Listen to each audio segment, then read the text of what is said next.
I love figuring it out. I mean, that's what I love about being an artist. I mean, this whole thing is not easy at all. I mean, it's a job at the end of the day. I mean, it's fun to be drawing monsters and all sorts of stuff, but it is a job. It is hard. I mean, it's a problem that you don't mind spending hours to solve.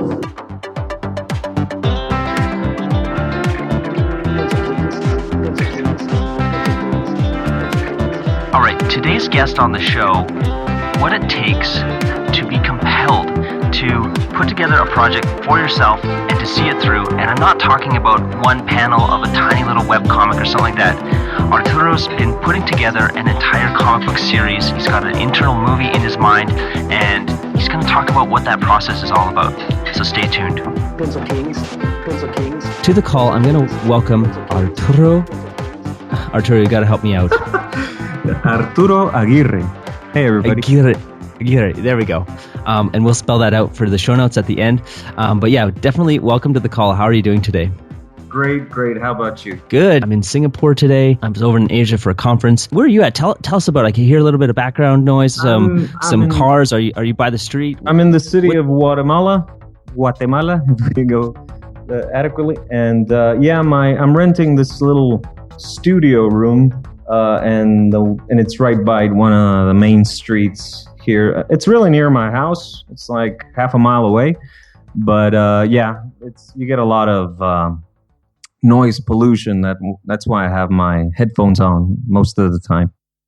Gotcha. So I imagine a lot of the listeners have never been to Guatemala. Could you describe what the city's like a little bit, or from your perspective, or what your studio's like there? It's a nice place. I mean, obviously we suffer from a bit of violence here and there, but I don't know what big city doesn't have it. I mean, it's the biggest city in Central America from what I've seen, and that's what we're known for. But it's mostly the countryside that gets the most tourism. It's a great place to visit. I mean, it's the land of eternal spring. That's what we're known for. Oh, really? I didn't know that. Yeah. There's flowers out, and trees always have their leaves and stuff. I mean, the weather is pretty nice. I mean, you'd like it if you come here. The people are well-meaning. We're all pretty nice. Pretty cool. Awesome. We've been chatting a little bit before we hit record here, and what I thought was really interesting is this comic book that you've been working on. Can you tell us a little bit about how you got started with this comic book? The comic book is called Cockfighter Club. Yeah. The whole thing started started with one image, I started with one particular character, the character of McCluck. He's this rooster from Scotland. The drawing came out so well. I was so happy with the sketch that I had to, if he's a fighter, he has to be fighting somebody. So I had to create his opponent. And the opponent came out great. Then, all right, I scanned them, and I started painting them in Photoshop. I finished the image. I put them in a barn setting, like the background. And I was like, just for kicks, how about I put some energy bars and a little timer there so it looks like a fighting game. Then I did it, and they were very popular online. And I was like, oh, great, this is awesome. And once I start with something like that, it's a snowball thing because I can't really stop. I mean, I did those two characters, McCluck and Bubba, like a skinny guy with a big jaw, and the chubby guy from the south of the States that's kind of like a bouncer in a nightclub. Then I started, let's go with different nationalities, and I did the French guy, the Italian guy from China, then from all over the places, and I started developing this method of designing my characters, and I just couldn't stop. I mean, I made like 20 different characters, I think, and I wanted to do something with it because I went to this workshop in the States, and I had a portfolio review, and one of these artists that I respect, he was like, in your other stuff, it looks like you're trying to be somebody else, like you're emulating your favorite artists. But in this stuff with the roosters, there's a voice in it. There's humor in it. You can understand the pun, and the attractiveness of cockfighting. I mean, it's been around for 6,000 years. It's the oldest spectator sport in the world, however messed up it is or not. But and it started like that, and that sort of stuff lit my fire even more. So I was like, well, I have to do something with this. Everybody that saw it was like, oh, this is awesome. I'd love to play this game. And I'm like, well, it's not a game. It's just a bunch of concept art. And so I started talking to some people to actually develop the game, but I couldn't really find the team to work on it. Then I have a few friends that are animators here. So I was like, well, I can't make a game out of it, so maybe I can make like a short film or an animated film. And that was hard too, because my friends were helping me in their free time. But if you're not paying anybody, it's hard to be too demanding, you know? And I was really grateful to them for all the work that they did. I mean, they helped me model the characters in 3D, animate the characters in 3D for a bit. But we just stopped that. And I was like, what's something I can do without, asking too much of somebody else? So I was like, well, maybe I can make a comic out of this. But I've never really made a comic before. I'm not really a comic fan, like I was mentioning. But I think I have the chops to make it. I mean, that's how I've been most of my life. If I see something and I'm like, well, I could do something like that. So I started out with what I know instinctively for making comics, like the shots I wanted to capture, how I wanted the story to flow, the specific superpowers that these characters were going to have. I've just enjoyed working on them a lot. I mean, I took like a month per issue. I tried to be consistent with setting my deadline. I mean, it has to come out on the 15th of this particular month. So I was working hard to get them out while figuring out how to make comics, while figuring out how to write a comic, and making it entertaining and somehow cohesive. And it's been a wild ride doing it. I mean, I've been having fun. That's why I keep doing it. I've got a question. So I'm sorry to interrupt. I'm curious about this process that you went through, where you create this character design. You're like, oh, there's something here. I'm having fun. Yeah. And I really like this character, this rooster that I created. Yeah. And then you create another one, and it sort of just naturally snowballs. It sounds like a movie story, something that Disney would come out with, a movie called The Comic Book Artist, and it just, everything happens so magically. And then you're not really sure about it. You go to the comic convention, then the artist that you look up to is like, man, there's something here, like your other work is good, but there's something special here. And then you just keep going.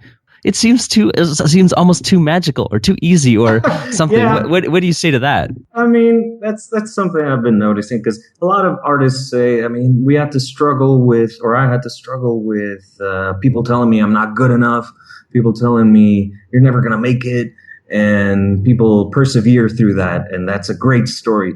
But in this case, people are telling me, oh, this will be great, you should work on it, or I can't wait to see it when it's done, or something like that. And I'm like, well, I can't wait to see it when it's done. I'd love somebody else I'd love to license this whole idea and see somebody take it as a video game, like a fighting game, like a real fighting game, or a short animated feature. All these motivating things, like keep going, don't stop, regardless of what people say. And that's basically what I'm doing, because it's like you're screaming out and you're saying, hey, everybody, what do you think of this?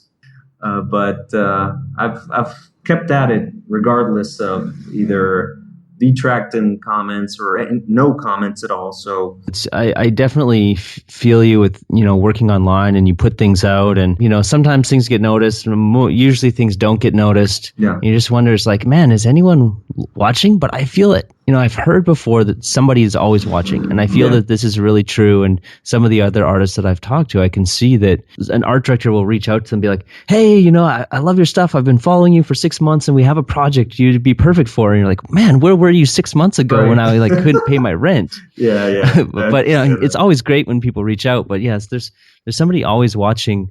And then if the project you're working on, if you're not willing to get 100 or 99 no's to get a yes, it's maybe like you've chosen the wrong project because you don't have enough passion to see it through. Because some of these things, you got to force them. You will talk to that right person that will see this, and they'll get it.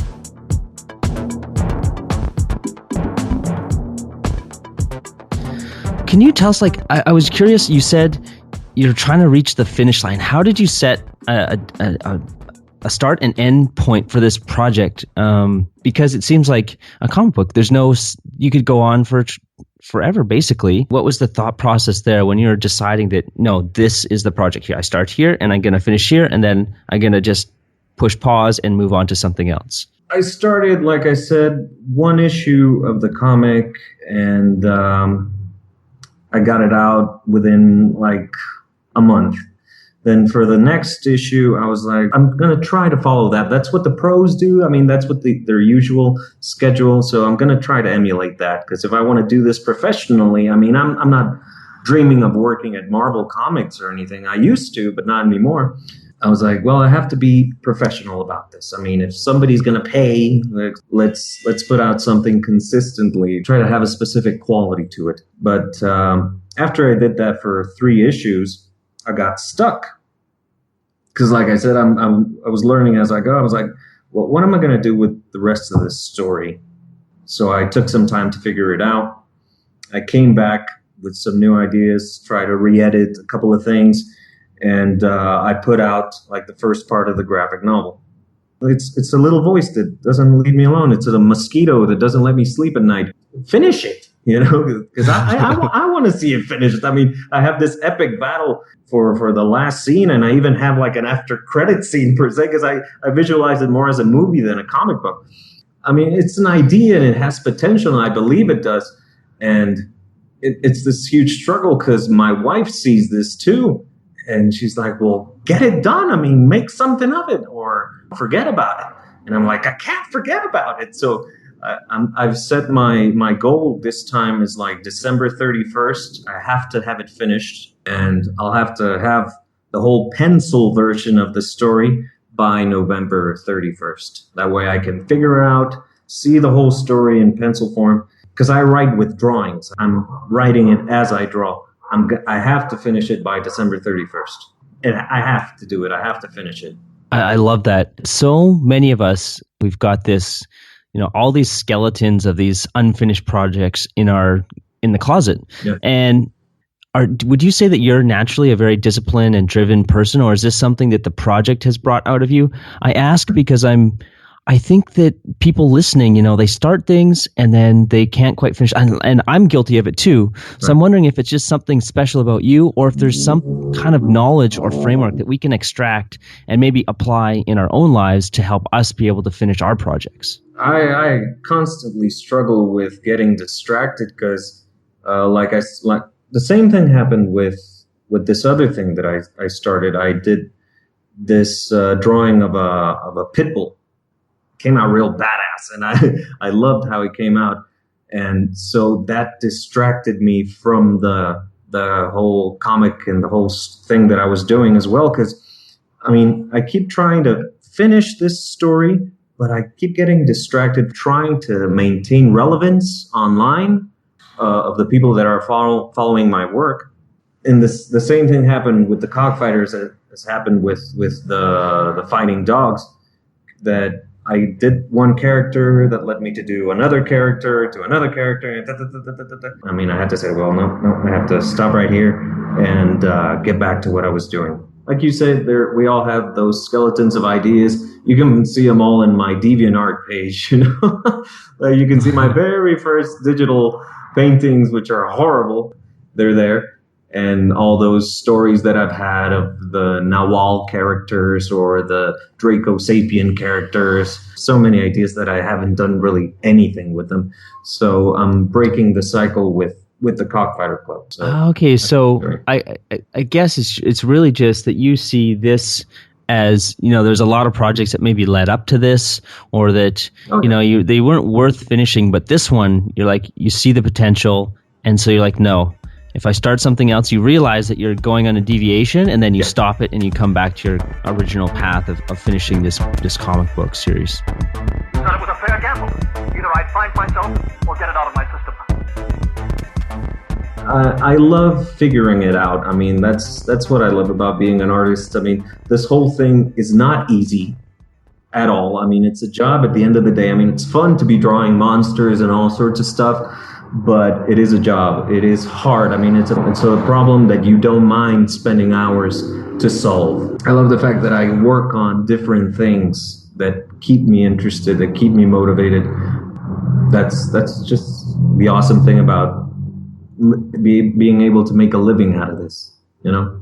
How do you deal with that uncertainty because what I just heard in your voice is it sounds like there's some self-doubt about being a writer, about how to put together a comic book, and yet you still move forward and do it. Do you just feel it and then release that feeling and go forward? I know so many people get stuck on there's so many places that you can get stuck, with any project, right. But yet you still keep going forward. Yeah, because I mean, I've done it 3 times already, so I mean, like that serves as my experience. That proves to me that I can do it, so that I should just keep going and try to figure it out. So I have to step back and look at the big picture. Like I said, I have the final event already in place in my head. I mean, this is what's coming to a head. These characters versus these characters, and it's like this huge battle royale.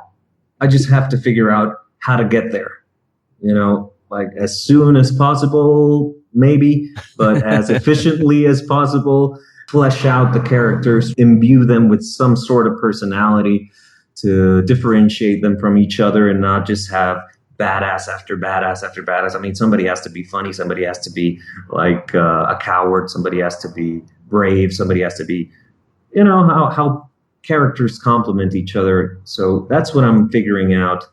Like I said, I'm having fun figuring it out. Sounds like a fantastic way to go through the entire process, and that's the perfect path to becoming a producer. This might not be what's interesting to you, but just because you'll have had so much experience in so many different areas, and you just put the pressure on yourself that you understand how all of this comes together, and maybe you're not an expert, but where you do become an expert is how all of the pieces gel and how that you can, make them magical. And I think a lot of people respect that as well, because they know, we realize that it's not easy. That's why we're not all creating these comic books that we keep talking about. I mean, like I said, I'm having fun with it. I'm not paying anybody to learn this, and it's teaching me by doing it. I just want to finish it, put it out there as a completed thing, and have people say, this is what works about it, this is what's terrible about it.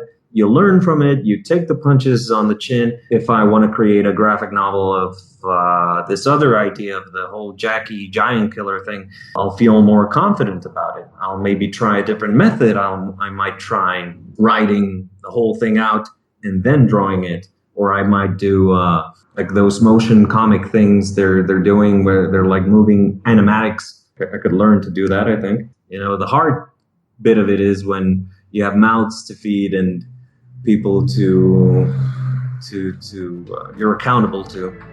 I can definitely feel that. I have something more. Something none of your dry as dust professors and routine-ridden doctors have. Love, devotion, passion. Let's fast forward a little bit and future project and say we're in like the end of the year. It's December 31st. You've finished the book. What's the best case scenario that would really help the book live or the series live after December 31st? Best case scenario, we'll just put it out there to the universe that maybe, somebody listening can help connect the dots, or just by stating it. I feel like there's power in just stating something. Right. Yes, what happens in the next 2 months that would really be helpful or be a best case scenario for you?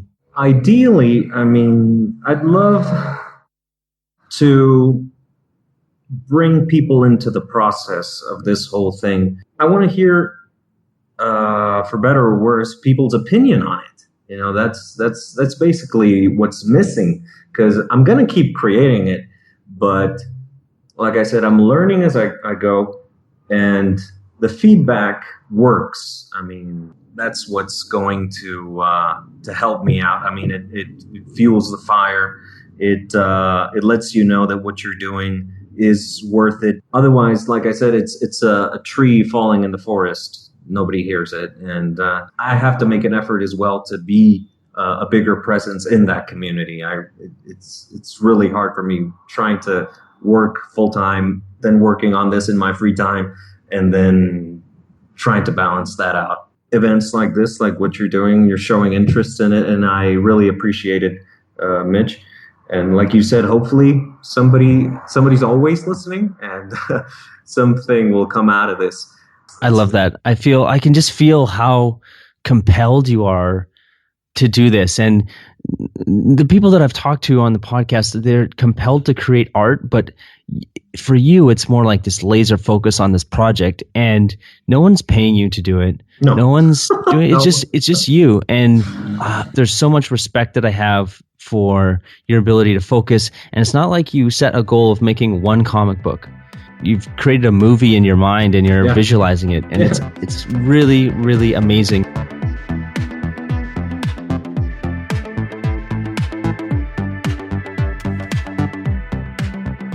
Can we just Google search Cockfighter Club? It's Kock. Let me try this out. Yeah. Cockfighter Club. Kock. Oh, cool. Oh, there's your screenshots. Yeah. They're amazing.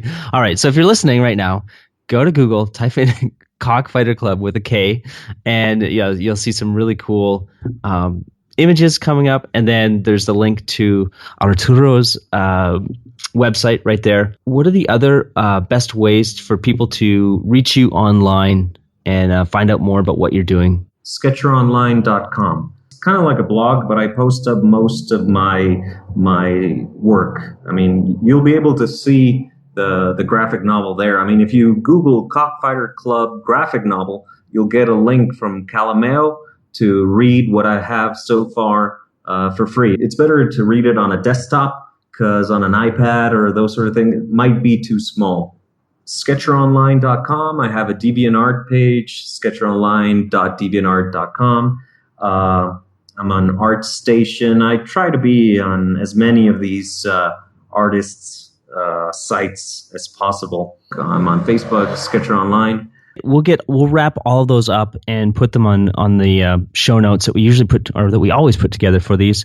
So if you want to, you can go to sketcheronline.com, or if you want to see show notes and get some of the other links that Arturo talked about earlier today, you can go to pencilkings.com/Arturo. You got to help me out. I'm sorry. Arturo Aguirre. To phonetically spell that out, it will be pencilkings.com/ARTURO-AGUIRRE. Thank you so much for listening, and we will be back next week. Thank you so much, Arturo, for being on the call. I really appreciate it. I appreciate what you're doing, and so much respect to you. Thank you so much, Mitch. I appreciate you taking the time to do this. I appreciate Pencil Kings as a site, as a whole, as what you guys are doing. Let's keep at it, you know? Oh, yeah, definitely.